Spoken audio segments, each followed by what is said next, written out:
What's up guys? Sa video na to, ituturo ko sa inyo yung naming convention. Ang naming convention ay unspoken rule that help keep our code organized, readable, and maintainable. So in other words, hindi talaga siya mandatory para mapagana yung program natin, pero heavily recommended siya para maging organized, readable, tsaka maintainable yung code natin. Okay? Bali may ginawa akong picture dito. Lalabas ko lang. So, ito, example to ng mga naming conventions. For example, ito, Pascal case, Camel case, Snake case, tsaka yung reverse domain. Marami pa yan, pero ito yung madalas na makikita natin sa Java. Kung mapapansin nyo, ang unang naming convention na makikita natin dito ay yung Pascal case.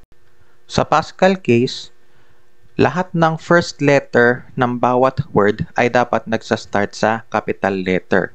Tapos yung mga susunod na letters niya ay dapat naka-lowercase. So meron tayong dalawang example dito. Shopping cart, first example.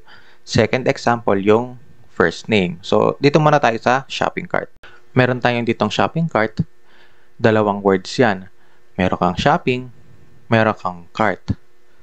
So lahat ng first letter ng bawat word natin ay dapat magsa-start sa capital letter. So in this case, sa shopping na to, meron kang capital letter S. Yung pangalawang word niya, yung cart, meron siyang capital letter na C. Mapapansin nyo rin na wala siyang blank space sa gitna. Ang blank space kasi, prone sa error yan eh. Kasi yung compiler nyo is nakaprogram siya para i-identify yung bawat word na nakikita niya sa pagitan ng space. Parang ganun yun. So for example, nakita niya shopping cart, dalawang word yan, iisipin niya dalawang variable yan. Kaya malilito siya, prone sa error yan. Kaya kung makapansin niyo sa camel case, wala din siyang blank space. Oh. Sa snake case, wala din siyang blank space, underscore yung gamit. Dito din sa reverse domain, wala siyang ginagamit na blank space. Okay? Second example, first name. First word yung first, second word yung name.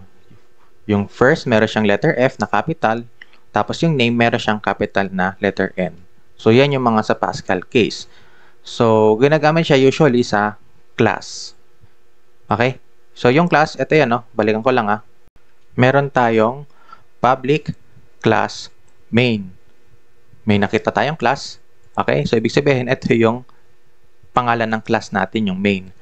So, yung pangalan ng main na to is nakapangalan gamit ang Pascal case. Kaya mapapansin nyo, isang word siya, pero yung first letter niya is nagsa-start sa capital letter M.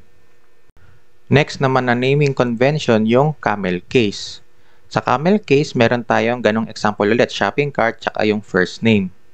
Sa camel case naman, yung first word ay naka all lowercase. Maski yung pinakasimula niya dapat naka lowercase. Tapos yung mga succeeding words niya ay dapat naka-capital letter na yung first letter niya. So isipin nyo, puro small letter yung first word, tapos yung susunod na word niya is naka-Pascal case na. Parang ganun yung lumalabas. So in this case, tingnan nyo yung shopping cart. First word, shopping, small letter S, tapos yung cart, capital letter C na. Dito naman sa first name, makikita nyo, small letter yung letter F, yung first, tapos yung sa name, capital letter N naman. Madalas siyang ginagamit sa variable tsaka sa method. Balik tayo dito sa IDE natin. So, una akong gagawan ng example yung variable.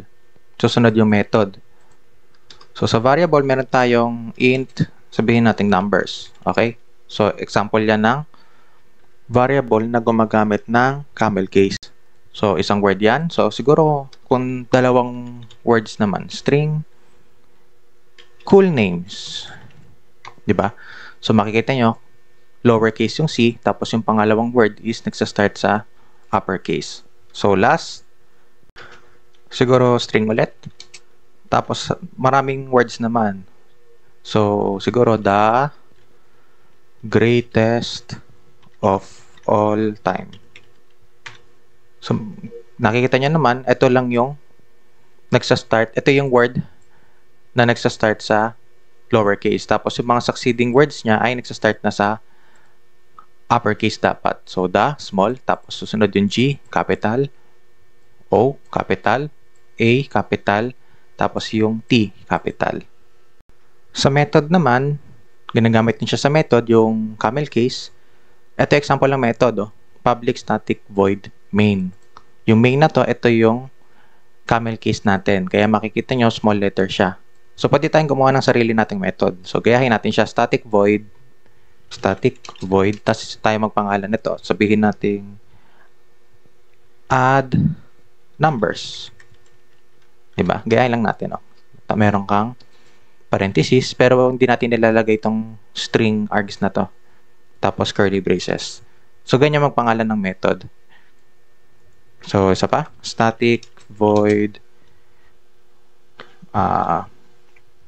click all letters. Example lang yan, So, ganyan, makikita nyo. Letter C, small, capital, tapos capital. Okay? Yung susunod naman na naming convention natin ay snake case. Dalawa yung snake case. Meron tayong lower snake case, tsaka meron tayong upper snake case. Itong nasa taas na shopping cart na to, ito example ng lower snake case. Kung mapapansin nyo, ang lahat ng letters niya ay naka-lowercase. Shopping, yung first word niya, naka-lowercase. Tapos, gumagamit tayo dito ng underscore para paghiwalayin yung words natin. So, shopping, underscore, tapos yung second word natin ay all lowercase pa rin. So, itong susunod naman, ito yung upper snake case natin. Kabaliktaran lang siya nito. Pero ito naman naka-uppercase lahat. Shopping, uppercase lahat, tapos underscore, tapos yung second word niya ay puro naka-uppercase din. Ganon din dito sa first name. Itong nasa taas, ito yung lower snake case mo. Puro lowercase siya, Tapos, ito namang nasa baba na first name, ito yung upper snake case mo. Naka-uppercase lahat. Madalas ginagamit tong snake case kapag constant yung variable mo. Pero dito sa Java, ang gagamitin natin dito na snake case ay yung upper snake case. Hindi natin gagamitin itong lower snake case na yan. Kasi itong lower snake case na to, ginagamit to sa SQL. Sa Java, itong upper snake case. So, gawa tayo ng example na. Dito sa IDE natin, gawa tayo ng example ng snake case gamit ng constant. Kasi doon natin siya ginagamit. So, sa constant, siguro pi tsaka gravity. Yan yung gagamitin ko. Naalala nyo, kapag constant ang variable natin, ginagamitan natin ng final. Ang final na yan, again, kung hindi nyo napanood yung video na about sa final is, ibig sabihin, hindi natin pwedeng palitan yung variable natin, yung value ng variable natin. So, final, float na lang natin, tas all capital letters equals 3.1416F.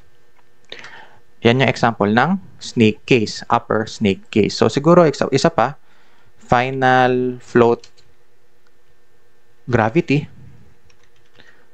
earth, ganyan, equals 9.81F.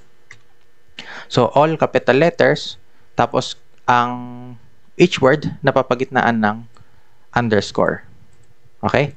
So, susunod naman na example, or susunod na naming convention. Yung huling naming convention na nakikita natin dito ay yung reverse domain.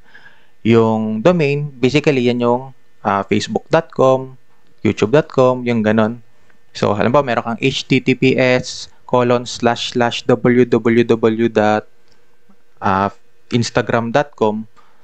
Yung instagram.com, yun yung domain mo. So, pag binaliktad mo yon, com.instagram, di ba? So, makikita nyo dito, com.example. Yung domain niya, example.com. Pero pag ni-reverse mo siya is com.example. Tapos, yung susunod na word na makikita nyo is kayo na bahala kung ano yung pinapangalan nyo dyan. Kasi usually, company name yung nakikita nyo dito Tapos, yung afterwards, for example, yung app nyo or kung sino gumawa ng project na yun, for example, group 1, yun yung nilalagay nyo dyan. So, example, ito, shopping cart, kasi, for example, about shopping cart siya. Kaya com.example.shoppingcart. So, bigyan ko kayo ng example, pupunta tayo sa Play Store. So, nandito tayo ngayon sa Google Play Store na website. So, Facebook, kinlik ko lang yung Facebook. Kung makikita nyo dito sa taas, sa link niya, meron tayong ID, ID equals. After ng equals na yan, yan yung package name natin.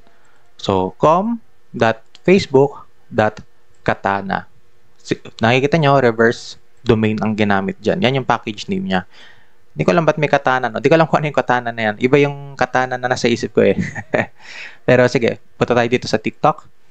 Sa TikTok, meron tayong package name na com.ss.android.ugc.trill. So, di ko alam ang haba ng package name mo, pero valid yan. Sa Grab naman, meron tayong com.grabtaxi.passenger. So, yan yung mga package name na ginagamit nila. Okay? So, ang convention nila is reverse domain. So, pag click-click na kayo dito, no, maghanap kayo ng mga ibang apps para makita nyo rin yung mga ibang package name nila. Okay? O hanggang dito na lang tayo. Kita-kits tayo sa susunod na video.